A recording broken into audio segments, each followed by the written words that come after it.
policy. So let me ask you something. Come on, man, that's been going on for 20 years. Okay, hey, let me ask you something. Let me ask you something. What rate of illegal immigration did we have in 2020? Do you know anything? I asked you a question.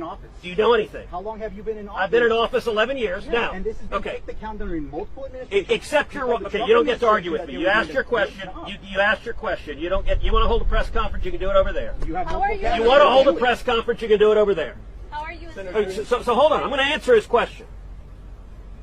The talking point of the Democrats, which this media reporter happily parrots, is, gosh, the problem can't be fixed. There's one little problem with that. It is an utter and complete lie. In 2020, the last year of the Trump presidency, we had the lowest rate of illegal immigration in 45 years. You ask, what have I done? I've championed the men and women of Border Patrol. I've championed securing the border. I've championed Remain in Mexico. And we turned this problem around and solved it.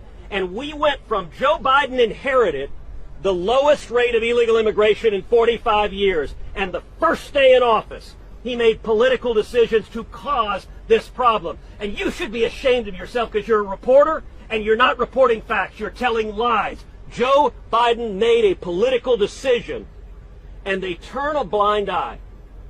If you want to know just how much they turn a blind eye, 6 weeks ago in the Judiciary Committee, I questioned Alejandro Mayorkas. I put up a poster board of colored wristbands. And I asked him, Mr. Secretary, what are these colored wristbands? And he said, I don't know. I have no idea. That was the one bit of his testimony that truly shocked me, because just about every illegal immigrant who crosses the border is wearing a colored wristband. They correspond to how many thousands of dollars the immigrants owe the cartels. And the fact that Mayorkas doesn't even know what they are, if you stand on the banks of the Rio Grande River, as I have done many times, you see hundreds or thousands of these wristbands laying in the ground. Sir, I don't know if you stood there, but I know Mayorkas hasn't, because he didn't know what the wristbands were. And that means he hasn't talked to the Border Patrol agents either. It is immoral. And when those kids cross, the teenage boys who owe thousands of dollars to the cartels, the Biden administration flies them to every city in America. They fly them to Kansas.